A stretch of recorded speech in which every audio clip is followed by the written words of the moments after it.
बिस्मिल्लाहिर्रहमानिर्रहीम। अस्सलाम वालेकुम स्टूडेंट्स। मैकेनिक्स का हमने चैप्टर नंबर 8 स्टार्ट किया हुआ है और आर्टिकल जो हम इसका कर रहे थे डिस्कस वो था सिंपल हार्मोनिक मोशन। और सिंपल हार्मोनिक मोशन के हमने 3 क्वेश्चन कर लिए थे 15, 16 एंड 17।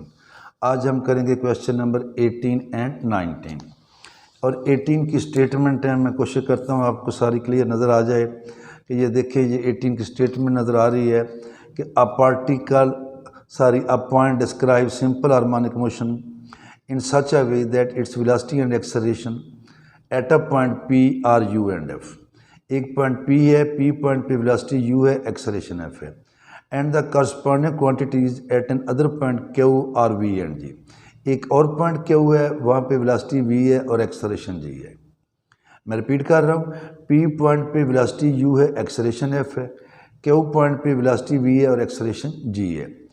हमने P और Q का जो डिस्टेंस है वो फाइंड करना है, तो हम इसको इस तरह ले लेते हैं कि ये देखें, ये मैं ले लेता हूँ इस तरह कि ये मैंने O ले लिया, centre of motion. Particle A से लेके A' के बीच में मूव करता है, तो इधर मैं कोई 2 पॉइंट ले रहा हूँ, ये मैंने पॉइंट P ले लिया और ये मैंने पॉइंट Q ले लिया। P पॉइंट पे उसकी वेलोसिटी u है और उसका एक्सेलरेशन कितना है f। Q पॉइंट पे उसकी वेलोसिटी v है और उसका एक्सेलरेशन कितना है g। हमने ये जो P Q डिस्टेंस है, ये P और Q के दरमियान वाला डिस्टेंस ये फाइंड करना है। अगर हम इसको इस तरह कर लें कि P पॉइंट का सेंटर ऑफ मोशन से फासला x1 है, Q पॉइंट का सेंटर ऑफ मोशन से फासला x2 है, इसका मतलब है फिर हमने x2 माइनस x1 फाइंड करना है। ये डिस्टेंस मैं कितना ले रहा हूँ, x1, और ये डिस्टेंस में कितना ले रहा हूँ, x2। Let x1 and x2 are distances of P and Q, of distances of P and Q from O, the center of motion, the center of motion। then हमारे पास इक्वेशन है वेलोसिटी की v square is equal to lambda a square minus x square, और it implies that हमारे पास आएगा v square, इसकी जगह पे आ जाएगा u स्क्वायर, और lambda a square minus x1 का स्क्वायर।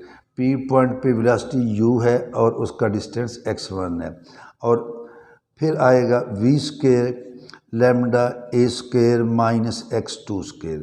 Q पॉइंट पे वेलोसिटी v है और Q पॉइंट का डिस्टेंस जो है सेंटर ऑफ मोशन से x2 है। इन दोनों इक्वेशन को क्या करते हैं, सब्ट्रैक्ट, तो आ जाएगा u square minus v square is equal to lambda a square minus x1 square minus lambda a square minus x2 का स्क्वायर। ये आ जाएगा lambda common, a square minus x1 square minus a square minus minus plus x2 square. तो ये तो cut जाएगा, जब ये कट गया तो जो बाकी बचा वो है x2 square minus x1 square. इसको मैं इस तरह लिखता हूँ, it implies that lambda x2 square minus x1, इससे मैं लेफ़्ट साइड पे ले आया u square minus v square. इसे कर लेंगे लैम्डा x2 प्लस x1 और x2 minus x1, u square minus v square, और हमने फाइंड करना है P Q which is equal to x2 minus x1। तो ये हमारे पास आएगा u square minus v square divided by lambda x2 plus x1 लिख लें, ये x1 प्लस x2 लिख लें। ये हमारा आंसर है, लेकिन आंसर में x1 x2 नहीं है बल्कि f और g है। तो अब वो लेके आते हैं, चूँकि जो चीज़ आंसर में है वो चीज़ लेके आनी है। नाउ एक्सेलरेशन का हमारे पास फार्मूला है lambda x, magnitude of acceleration. अगर आपने यहाँ पे माइनस लेना है तो माइनस भी ले सकते हैं, वो फिर नेगेटिव आएगा, एंड पे नेगेटिव कॉमन आके, चूँकि distance is always positive, distance जो है वो हमेशा पॉजिटिव होता है। तो it implies that P point पे हमने एक्सेलरेशन कितना लिया था f, और पी पॉइंट का डिस्टेंस था x1, और क्यू पॉइंट पे हमने एक्सेलरेशन लिया है g और उसका डिस्टेंस है x2। यहाँ f लिखा या x1 लिखा, फिर g लिखा और x2 लिखा, इनको ऐड कर देंगे। It implies that f plus g हमारे पास आएगा लैम्डा x1 और लैम्डा x2। लैम्डा हम कॉमन ले लेंगे x1 प्लस x2। तो यहाँ पे देखिए लैम्डा x1 प्लस x2 की वैल्यू किसके इक्वल आ गई है, f प्लस जी। इसको इस इक्वेशन में मैं इसको ये 1 का नाम देता हूँ। इस वैल्यू को यहाँ पुट करेंगे तो हमारे पास इस क्वेश्चन का आंसर आ जाएगा।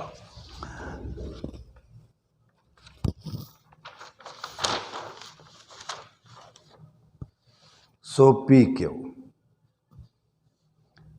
सो पी क्यू हमारे पास आएगा u square minus V square, इसकी वैल्यू हमारे पास आई है f प्लस जी, और ये हमारे पास क्या आ गया, इसका आंसर आ गया।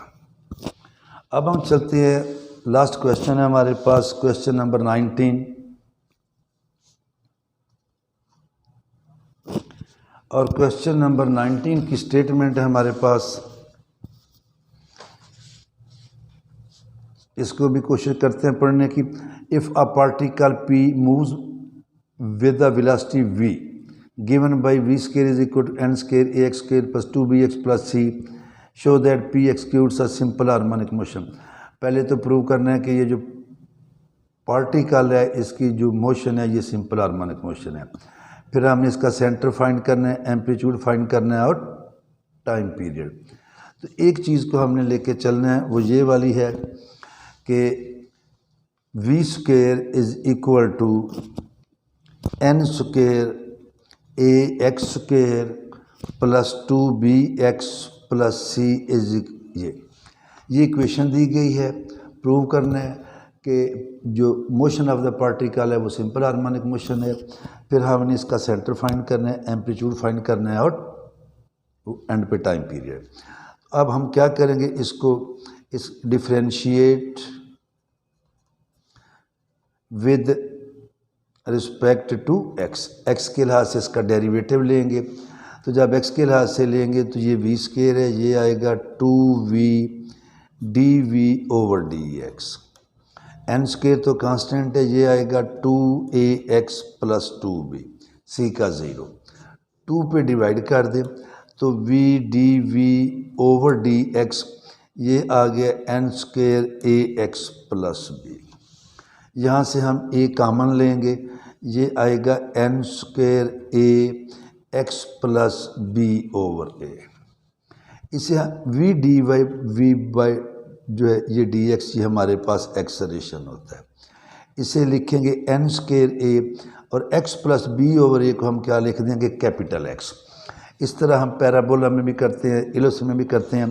पैराबोला की हमारे पास इक्वेशन होती है y square is equal to 4ax, लेकिन जब इस टाइप की आ जाती है y square is equal to 4ax plus 2, या इधर भी कुछ आ जाता है y प्लस 3, जो भी, तो फिर हम इसको पुट कर लेते हैं इस तरह। x प्लस 2 को x क्यों करते हैं, स्टैंडर्ड फॉर्म में लाने के लिए। इस तरह ये हमारे पास आ गया है n square is equal to ax which is equation of simple harmonic motion. ये किसकी इक्वेशन है, सिंपल हार्मोनिक मोशन की। विद लैम्डा जो है ये हमारे पास किसके इक्वल आ गए, n स्क्वायर है। अभी पीछे वाले क्वेश्चन में मैंने एक्सेलरेशन लिखा था लैम्डा x, याद है, उसमें हमारा वेरिएबल स्मॉल x था, यहाँ वेरिएबल कैपिटल X हो गया। और ये बाकी जो है x के साथ जो भी चीज़ होती है वो क्या है, लैम्डा।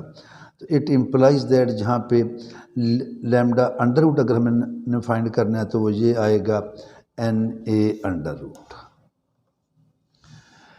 एक बात तो ये हो गई। नंबर 2 हमने फाइंड करना है कि सेंटर ऑफ मोशन। तो ये देखें नंबर 2 है for centre of motion. For centre of motion put x is equal to 0, क्योंकि पहले हमने जो क्वेश्चन किया, आर्टिकल किया, जितने भी क्वेश्चन किए उनमें सेंटर ऑफ मोशन था 0। अब हमारे पास है कैपिटल x को 0 लिखेंगे तो ये आएगा x प्लस बी ओवर ए 0। तो x हमारे पास क्या आएगा, माइनस बी ओवर ए। तो इस केस में जो सेंटर ऑफ मोशन है, मीन पोजीशन जो है वो ओरिजिन पे नहीं है बल्कि कहाँ पे है, माइनस बी ओवर ए पे है। नंबर 3 है, हमने एम्पलीट्यूड फाइंड करना है। नंबर 3, अब देखें एम्पलीट्यूड फाइंड करने से पहले मैं ज़रा एक बात बता दूं कि ये जो चीज़ है ना, अगर ऐसे हो 0 है, ये 4 है, -4 है, तो सीधी सादी बात है इसका एम्पलीट्यूड 4 आता है। इस तरह का काम हम उसमें भी करते हैं, वो जो है इलिप्स वगैरह में, हाइपरबोला में। अगर इसके जो है एक वर्टेक्स है 4 0 और दूसरा है -4 0, तो हम कह देते हैं a is equal to 4। Amplitude जो है टोटल डिस्टेंस का हाफ या फिर सेंटर ऑफ मोशन से लेके किसी भी एंड पॉइंट तक। अब अगर तो ये आएगा तो इसका एम्पलीट्यूड 4 है। लेकिन अगर इस तरह हो जाए कि ये ओरिजिन है, पार्टिकल मूव कर रहा है 2 से लेके 10 तक, इसके बीच में, तो फिर इसका एम्पलीट्यूड ना 2 है ना 10 है, इसका मिड पॉइंट लेंगे। और वैसे भी ये आएगा 6, तो ये इसका एम्पलीट्यूड है 6 से लेके 10 तक या 2 से लेके 4 तक। इसका एम्पलीट्यूड क्या है 4। 10 - 2 डिवाइडेड बाई 2, या ये लेंगे, ये जो भी आ रहा है हमारे पास, ये देखें इसका सेंटर लेंगे, उसमें से ये माइनस करेंगे। इसका एम्पलीट्यूड क्या है, ये जो 10 आया है 1 एंड पॉइंट, उसमें से सेंटर को हम ये माइनस करेंगे तो हमारे पास एम्पलीट्यूड आएगा। अब ये देखें इस केस में सेंटर तो हमारे पास आ चुका है। अब हमने आर्टिकल में पढ़ा था कि जब एंड पॉइंट पे जाता है पार्टिकल, उस वक्त उसकी वेलोसिटी क्या हो जाती है, मैक्सिमम, उस वक्त उसकी वेलोसिटी क्या हो जाती है, 0। तो अब हम लेंगे at one and v is equal to 0। तो जब v 0 है तो हमारे पास जो आर्टिकल था, जो क्वेश्चन था, वो ये वाला था, v square is equal to this, तो इसको मैं 0 लिख दूंगा। तो हमारे पास आ जाएगा it implies that n square, ये आएगा ax square plus 2bx plus c0। अब n तो कांस्टेंट है, n स्क्वायर पे डिवाइड कर देंगे तो हमारे पास आएगा ax square plus 2bx plus c0। तो यहाँ से x की वैल्यू फाइंड करेंगे तो x आएगा -b, क्वाड्रेटिक है, b की जगह पे क्या आ गया 2b, प्लस -2b का स्क्वायर क्या आएगा 4b square, -4ac over 2a। ये 4 जो है ये कॉमन आएगा तो ये 2 रह जाएगा,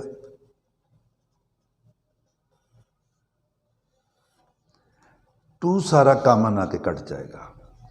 तो -b plus -b square -4ac over हमारे पास a आ गया।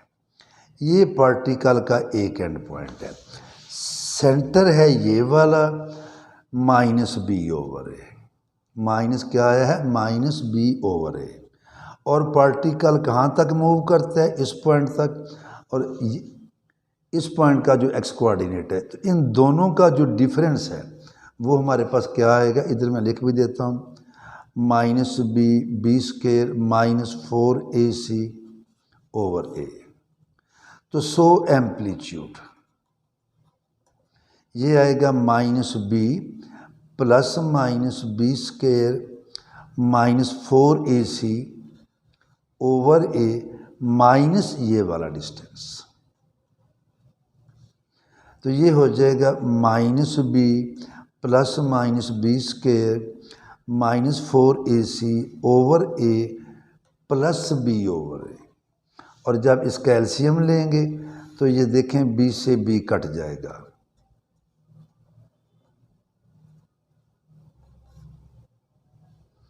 प्लस b, तो ये b से b कटा, क्या आया हमारे पास plus minus b square minus 4ac/a।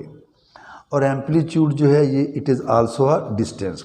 तो एम्पलीट्यूड भी हमेशा क्या होता है, पॉजिटिव होता है, नेगेटिव नहीं होता। अब लिखेंगे बट एम्पलीट्यूड इज पॉजिटिव। जब एम्पलीट्यूड पॉजिटिव है तो हमारे पास एम्पलीट्यूड आ जाएगा B square minus 4ac/a। And पे है हमारे पास नंबर 3 या 4 पे है टाइम पीरियड, और टाइम पीरियड का फार्मूला है 2π/λ²। और λ² मैंने आपको शुरू में फाइंड करके दे दिया था, और वो हमारे पास आया था Na²। क्या आया था, आप इसको रिवर्स करके देखें तो ये है 2π/Na²। ये हमने शुरू में λ² की वैल्यू फाइंड कर ली थी, तो ये इसका टाइम पीरियड होगा। तो चैप्टर कंप्लीट हुआ। नेक्स्ट टाइम फिर इंशाल्लाह motion of a projectile start करेंगे। अल्लाह हाफिज़।